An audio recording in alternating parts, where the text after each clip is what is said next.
On met trop de pognon, on déresponsabilise. La politique, regardez, on met un pognon de dingue, on n'en sort pas.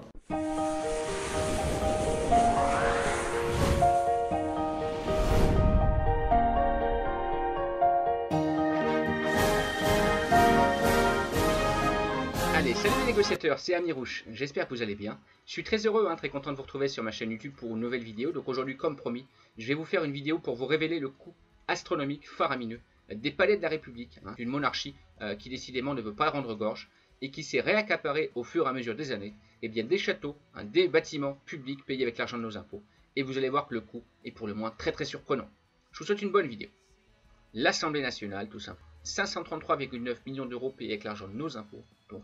Et on ne compte même pas les frais du fameux personnel de l'Assemblée nationale, dont on a parlé il y a quelques jours, mais également, bien évidemment, les salaires des députés, puisque ça, ils sont à part. C'est vraiment astronomique. Bâtiment, c'est le Sénat, tout simplement la Chambre haute, donc 315,7 millions d'euros, sans compter, bien évidemment, les salaires des sénateurs. Je demande où est le pognon en France, le pognon, il est là, quoi. Sauf que personne ne veut bouger pour le récupérer, et qu'on maintient aujourd'hui deux parlements, deux chambres, alors qu'on sait très bien que c'est la Commission européenne qui fait l'alpha et l'oméga aujourd'hui. Le deuxième bâtiment, c'est bien évidemment l'Élysée, l'Élysée, le fief du président de la République, mais également des proches du pouvoir, dont le coût s'élevait en 2012 à 112,3 millions d'euros, c'est quand même astronomique. À cela, il faut rajouter les frais de rénovation, mais également la vaisselle, la fameuse vaisselle de l'Élysée.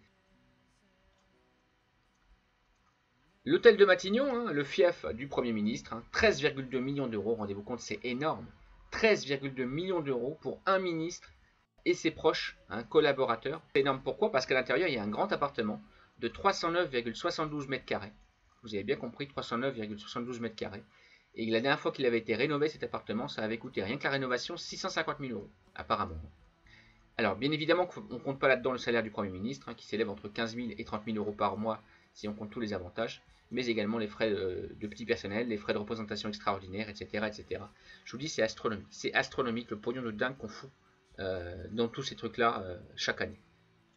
Et pendant ce temps-là, il y a des gens qui crèvent de faim, qui crèvent de froid. Le Palais Royal, et oui, il ne faut pas l'oublier non plus, le Conseil constitutionnel, vous savez, c'est là où sont logés les anciens présidents de la République. Donc 11,1 millions d'euros, vous avez bien compris, 11,1 millions d'euros à ajouter à la facture initiale pour que les anciens présidents de la République se réunissent. Alors je crois que c'est une fois par mois en plus, un truc comme ça, donc c'est vraiment pas souvent. Je vous rappelle que les anciens présidents sont payés 18 000 euros par mois, avec l'argent de nos impôts. Donc pareil, je vous laisse deviner la gabegie, le gâchis d'argent. Et après, on s'étonne que la France soit en faillite. Quai d'Orsay, le fief, le château du ministère des Affaires étrangères. Et oui, vous avez bien compris, dans ce pays, on se croirait encore en temps de la monarchie, où chaque ministre semble être comme un châtelain, vous savez, au Moyen-Âge. Avoir donc son château, sa petite cour privée. Et là, en tout cas, c'est ce qu'on peut penser. Puisqu'on a également le Quai d'Orsay, qui nous coûte 3,2 millions d'euros au minimum, par plus les frais de personnel, frais de représentation, etc. etc. Je vous en passe, c'est des meilleurs. Quand c'est fini, il y en a encore. L'hôtel de Brienne. Donc le ministère de la Défense a aussi son château privé. 500 000 euros par an. Alors là, sans compter les salaires, bien évidemment, du ministre. L'hôtel de Rochechouart. Alors celui-là, je ne le connaissais même pas. Le château privé, apparemment, du ministère de l'Éducation nationale. Vous avez bien compris. Chaque ministère, finalement, a un château fort. C'est ça, payé avec l'argent de nos impôts. Ne croyez pas, quand je dis l'argent de nos impôts, que ça concerne uniquement l'impôt sur le revenu. Parce que tout le monde en France paye l'impôt.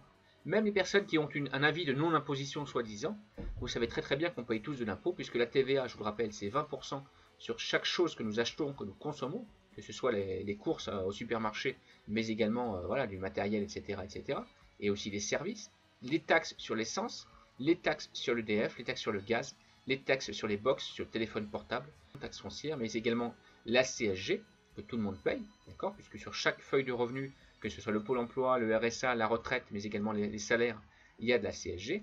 Et puisqu'on parle de salaire, n'oublions pas non plus les taxes salariales, qui représentent quand même 20%, enfin ça a baissé un petit peu, maintenant c'est plus que 18%, de ce qu'on gagnerait normalement sur notre feuille de salaire. Donc tout ça c'est énorme, donc tout le monde paye de l'impôt, et il est vraiment temps que tout le monde demande des comptes à nos élus, de l'usage qu'ils font, que moi je qualifie d'aberrant, et bien notre argent tout simplement. L'hôtel de Beauvau, donc place Beauvau, autrement dit, là c'est le ministre de l'Intérieur, tout simplement, 11,5 millions d'euros par an, et encore maintenant ça a été réévalué, qui passe on ne sait où avec l'argent de nos impôts. Un pognon de dingue, comme disait l'autre, eh bien c'est là qu'il passe le pognon de dingue. Ceux qui sont forts en calcul mental, je vous laisse déjà additionner depuis le début de la vidéo les milliards. L'hôtel de Bourveillet, alors celui-là je ne le connaissais pas non plus. Le château privé du ministère de la Justice, plus de 70 000 euros par an, plus les frais de représentation et bien évidemment le salaire des ministres et des secrétaires d'État. Bercy, hein, alors ça c'est pas des moindres, hein, le fief du ministère de l'économie, 3,2 millions d'euros, avec des charges de personnel impressionnantes, des fonctionnaires en veux-tu, en voilà qui font apparemment la pluie et le beau temps, mais également le salaire du ministre qu'il ne faut pas oublier puisqu'il est à ajouter à cette somme que vous voyez ici. Je vous rappelle que la somme, il faut ajouter 10% pour être à peu près dans la réalité. Château de Souzy-la-Brèche, alors ça je ne le connaissais même pas non plus, 235 000 euros par an, pourquoi? C'est apparemment une résidence secondaire de l'Élysée, puisque ça ne suffisait pas comme ça. Donc dans l'Essonne apparemment, je vous passe même les frais de représentation et les frais également de rénovation, puisqu'à chaque fois qu'on veut mettre un coup de truelle, un coup de peinture dans ces trucs-là, comptez au moins 100 000 euros, au bas mot. Allez, maintenant on va passer donc aux avantages des représentants de l'État, aux salaires et avantages des représentants de l'État. On va commencer tout naturellement par le président de la République, qui lui donc, est rémunéré 15 140 euros bruts par mois, plus les avantages, les 11 avantages, dans le fait, à vie, une fois qu'il est plus élu, qu'il est plus en poste, eh bien d'avoir un chauffeur et un garde du corps privé, d'avoir un bureau privé payé avec nos impôts, mais également, comme je vous le disais en préambule, d'être membre du Conseil constitutionnel à vie, donc payer 18 000 euros par mois avec nos impôts également. Les députés, 7 696 euros bruts par mois, auquel il faut ajouter 5 840 euros de frais de mandat, donc on est quasiment à 15 000 euros par mois, je vous le disais. À ajouter à ça les avantages en nature, appartement de fonction gratuit, billets de TGV gratuits toute l'année en première classe, 12 billets d'avion gratuits par an, les timbres gratuits, les frais de correspondance gratuits, les frais de mandat, frais de représentation, appartement de fonction, mais également bureau privé pour travailler, etc., etc. Et je vous passe également les salaires des attachés parlementaires et des attachés et de secrétaires des députés qu'il faut ajouter à tout cela. Sénateur, donc comptez le double que pour les députés, pareil. Même traitement, les frais de mandat, les frais de machin, etc. etc. Premier ministre, 15 140 euros bruts par mois, je vous le disais, plus les avantages en nature. Les ministres, 10 094 euros bruts par mois, plus les avantages en nature. Comptez au moins 15 000, 20 000 euros par mois, tout compris finalement, si on fait le compte.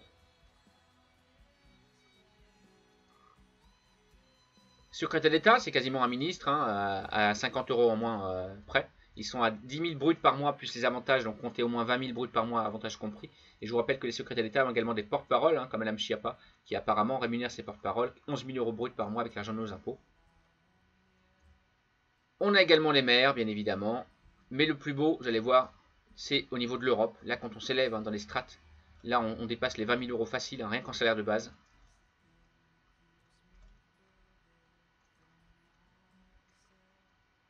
La communauté urbaine, les maillons, vous savez, région, préfet, sous-région, communauté de communes, syndicat d'agglomération, conseil régional, etc. Donc ça, c'est des gens qu'il faut payer également.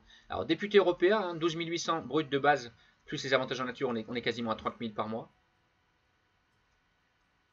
Conseil départemental, donc bon, ça c'est encore un maillon inter-région, interdépartemental. Tous ces gens-là, il faut les payer. Avec nos impôts, encore une fois. Président du conseil régional, vous avez vu, ça défile. Commissaire européen, alors celle-là, elle est belle quand même. 25 950 bruts par mois de base, plus les avantages en nature, on est presque à 50 000 euros par mois. Président de la Commission européenne, 32 plus avantages en nature, on est à 60 quasiment. Plus une prime de 60 000 euros quand il prend sa fonction.